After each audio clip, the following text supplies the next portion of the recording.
Indo-British Advanced Pain Clinic, Noppimayam Surgery Duram. For appointments 9155515563. యదా యదా హి ధర్మస్య గ్లానిర్భవతి భారత అభ్యుత్థానమధర్మస్య తదాత్మానం సృజామ్యహం. ఆ ధర్మరక్షణ కొరకు విశేషమైన రాక్షస సంహారం చేస్తాడు కృష్ణ భగవానుడు కూడా.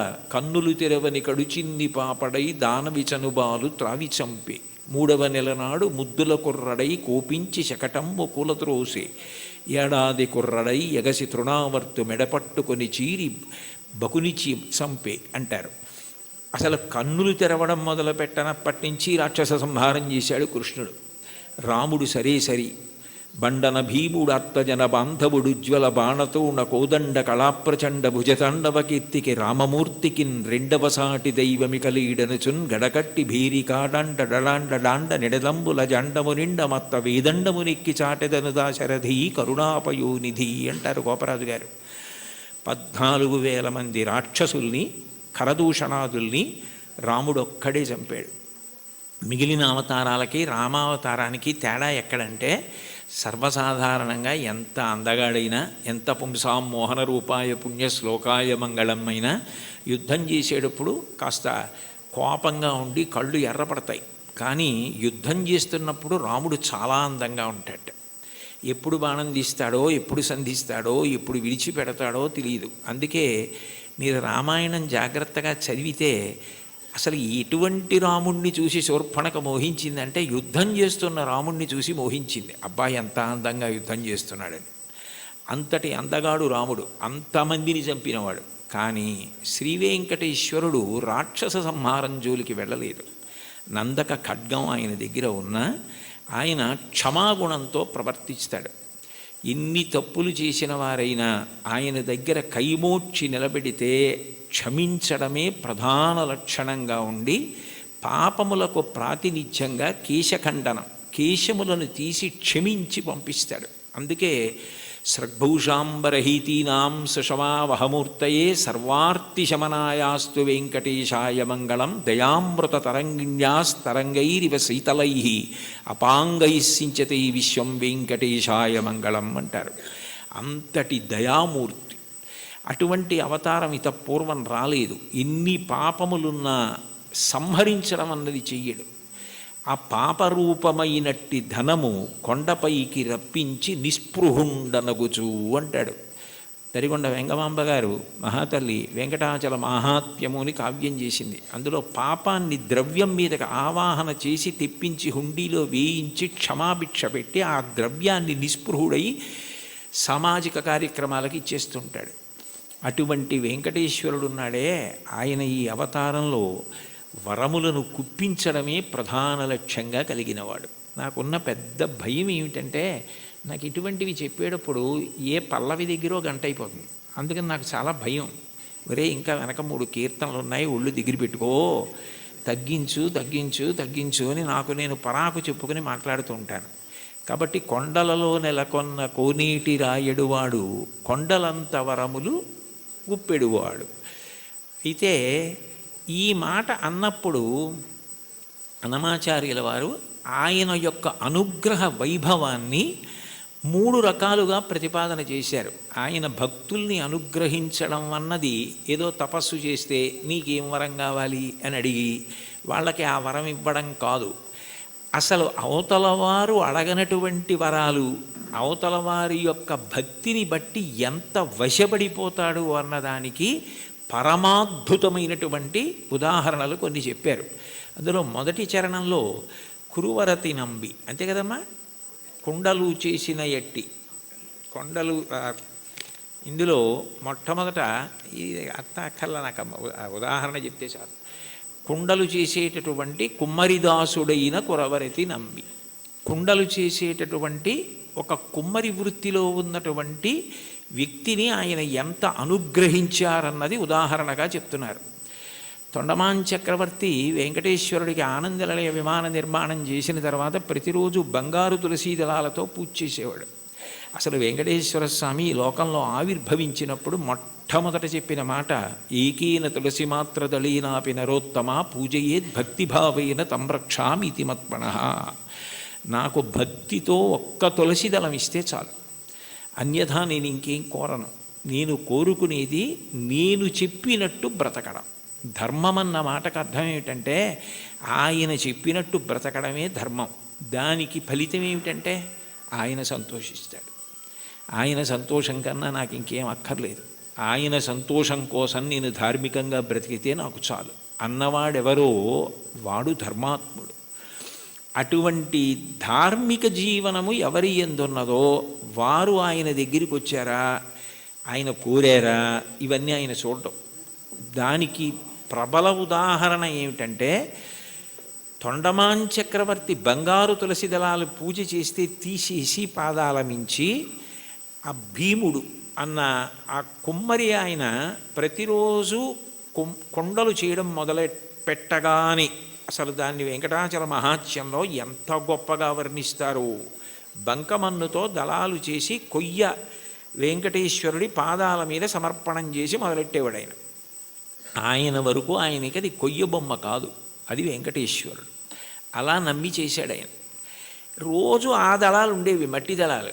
బంగారు దళాలు పక్కకు పోయేవి. తొండమాన్ చక్రవర్తి చూసి చాలా ఆశ్చర్యపోయాడు. ఇదేమిటి, నేను బంగారు దళాలతో చేస్తే మట్టి దళాలు ఉంటాయి ఏమిటని. అప్పుడు వెంకటేశ్వరుడు మాట్లాడాడు. ఆయననే అడిగాడు.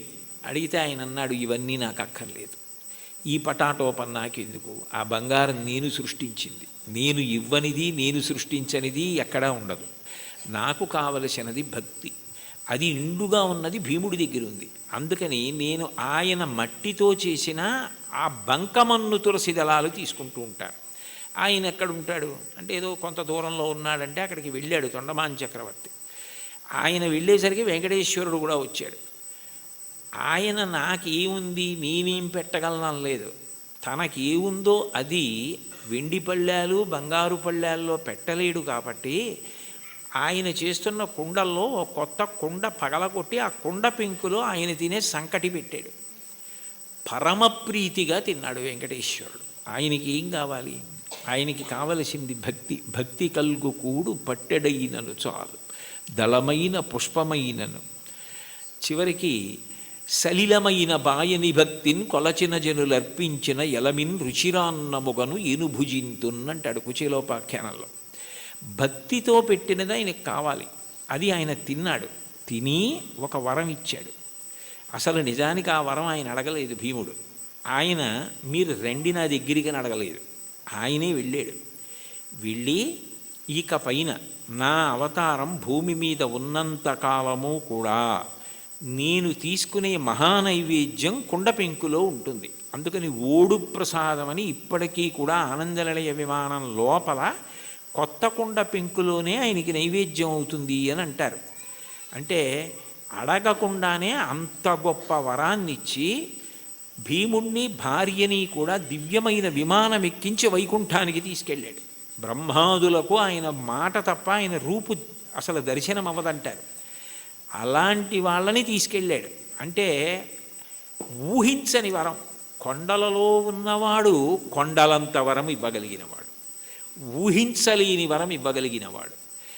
ఆయనను ఇది ఇవ్వండి అని కాకుండా భక్తితో ప్రేమతో ఆయనని పట్టుకోగలిగితే ఆయన ఏదిస్తాడన్న దాన్ని ఊహించడం కూడా నీకు సాధ్యం కాదు. రెండవ చరణంలో తిరుకచ్చినంబి గురించి చెప్తున్నారు. కాంచీపురంలో తిరుకచ్చినంబి అని బాగా స్వామివారికి ఆంతేవాసిత్వం చేసేవాడైన. ఎంత భక్తుడంటే ఇంచుమించు అర్జునుడిలా సఖ్యభక్తి గెలిపోయాడు ఆయన. ఉదయం బాలభోగం అంటారు కదా, ప్రాతకాల నైవేద్యం అయిపోయిన తర్వాత అందరు వెళ్ళిపోయేవారు. వరదరాజస్వామి కాంచీపురంలోని ఉండబోయ్ అని తిరుకొచ్చినంబిని కూర్చోబెట్టుకుని లౌకిక విషయాల దగ్గర మొదలుపెట్టేవారు. కాంచీపురంలో ఆ వీధిలో ఆ ఇంట్లో ఏం జరిగింది, ఇక్కడ ఏం జరిగింది, ఖాళీ ఉన్నప్పుడు మనం ఎలా మాట్లాడుకుంటామో అలా మాట్లాడుకోవడం మొదలుపెట్టి తర్వాత శాస్త్ర చర్చ, వేదాంత ప్రవచనం ఇవన్నీ చేస్తూ ఉండేవారు. ఇద్దరు మాట్లాడుకుంటూ ఉండేవారు. మహానైవేద్యం వరకు ఉండి ఆయన అలా పడుకుంటే ఈయన విసినికర్ర పెట్టి విసురుతూ ఉండేవాడు. ఎప్పుడు చూడండి కంచి గరుడ సేవ అంటారు, అలా ఆయనకి ఎప్పుడు విసినికర్ర పట్టి విసురుతూ ఆయనతో మాట్లాడుతుండేవాడు. మహానైవేద్యం తర్వాత నేను కాసేపు విశ్రాంతి తీసుకుంటానంటే ఆయన పాపం ఇంటికి వెళ్ళిపోయేవాడు. తిరిగొచ్చినవి వెళ్ళిపోయి భోజనం చేసి మళ్ళీ సాయంకాలం స్వామివారి ఆరాధన ప్రారంభానికి వచ్చి మళ్ళీ విసురుతూ ఉండేవాడు ఏకాంత సేవ వరకు. అలా చాలా కాలం గడిచిపోయింది. వీళ్ళిద్దరూ మాట్లాడుకుంటారన్న విషయం కూడా లోకంలో ప్రచారం అయిపోయింది. ఒక రోజున మధ్యాహ్న కాలం ఇంకా దగ్గర పడిపోతుంది, ఇంకా మహానైవేద్యానికి వచ్చేస్తారు. నేను వెళ్ళి మళ్ళీ సాయంకాలం వస్తాను స్వామి అని చెప్పి ఈ తిరుకచ్చి నంబి గుడిలోంచి బయటకు వస్తున్నాడు. బ్రహ్మాండమైన వర్షం. ఎలా వెళ్ళాలి? వెళ్ళడం ఆలస్యం అయితే రావడం ఆలస్యం అవుతుంది. రావడం ఆలస్యం అయితే స్వామివారికి విసినిగర్ర పెట్టి విసరద్దు, ఎట్లా సేవ ఆలస్యం అయిపోతుంది, ఇంత వర్షం పడుతోంది, ఎలా వెళ్ళడం అని ఆలోచిస్తున్నాడు. ఎవరో ఒక వృద్ధ వైష్ణవుడు ఒక ఆయన వచ్చి, స్వామివారు పంపించారు, మీరు గబగబా ఇంటికి వెళ్ళాలట కదా, నేను గొడుగు పడతాను రెండని చెప్పి గొడుగు పట్టాడు. ఆ గొడుగులో తిరుకచ్చి నంబి ఇంటికి వెళ్ళాడు. మీరు భోజనం చేసి రండి, నేను ఇక్కడే ఉంటాను, సాయంకాలం వాన తగ్గకపోతే మళ్ళీ గొడుగులో తీసుకెళ్తానన్నాడు. అని సాయంకాలం మళ్ళీ గొడుగులో ఆయన్ని తీసుకొస్తున్నాడు తిరుకచ్చి నంబిని. కొంచెం ఆలస్యమైంది వర్షం వల్ల. ఈలోగా సాయంకాలం సేవ కోసం అర్చకులు వరదరాజస్వామి గుడి తీసి తలుపులు తీశారు. తలుపులు తీస్తే లోపల స్వామివారు లేరు. వాళ్ళు కంగారు పడిపోయి తిరుకచ్చి నంబితో మాట్లాడుతూ ఉంటాడు కదా, ఏం దోషం జరిగిందో చూద్దాం ఆయనకి తెలుస్తుందని ఆయన కోసం వెతికారు. ఆయన లేరు. ఆయన కొంచెం ఆలస్యంగా వచ్చారు. నీకేమైనా తెలుసా నంబి, స్వామివారు ఏమైపోయారు, కనపట్టలేదు, ఏమైనా అపరాధం జరిగిందా, ఎవరినన్నా భక్తులను అనుగ్రహిస్తున్నారా అని కంగారు పడిపోతున్నారు. అదేమిటి నాకు తెలీదు, ఎక్కడికి వెళ్ళిపోయారని చెప్పి ఆయన స్వతంత్రంగా ఇంట్లోకి వెళ్ళి వస్తువుల్ని వెతికే యజమాని ఎలా ఉంటాడో అలా వెళ్ళి, అదేమిటి స్వామివారు లేకపోవడం ఏమిటని చూస్తే ఆయన అలాగే పడుకుని ఉన్నారు. అయ్యో ఇక్కడే ఉన్నారు వరదరాజస్వామివారు, మీరు వెతుకుతున్నారు ఏమిటన్నారు. వచ్చి చూసేటప్పటికి ఆయన ఒంటి మీద వర్షపు నీటి చుక్కలు ఉన్నాయి. అంటే తాను తడిసి తిరుకచ్చి నంబికి గొడుగు బట్టి తీసుకొచ్చారు. ఆ తిరుకచ్చి నంబి ఇంట్లో భోజనం చేసినంతసేపు వరదరాజస్వామి వారు బయట నించున్నారు. బయట నించుని గొడుగు పట్టుకుని నించుని ఆయన వచ్చిన తర్వాత ఆయన్ని తీసుకుని వచ్చారు. అంటే ఒక భక్తుడి కోసం భగవంతుడు ఎంత కిందకొస్తాడు అవన్నీ అడిగారా తిరుకచ్చి నంబి? అడగలేదు. అడగకపోయినా అంత కిందకొచ్చి తర్వాత భాగవతులతో కలిసి ఎలా ఉండాలో చెప్పి చిట్ట చివరికి మోక్షం ఇచ్చారు. ఆ తిరుకచ్చి నంబిని అనుగ్రహించినటువంటి వరదరాజు వెంకటేశ్వరుడి కన్నా భిన్నుడు కాడు. ఒకటే, అదే అనేక కీర్తనల్లో ప్రతిపాదిస్తారు ఆ రాముడే వెంకటేశ్వరుడు అని. అటువంటి తిరుకచ్చి నంబిని ఊహకందని రీతిలో అనుగ్రహించవే.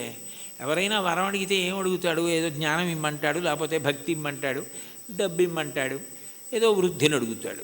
వాళ్ళు అసలు ఏమీ అడగలేదు.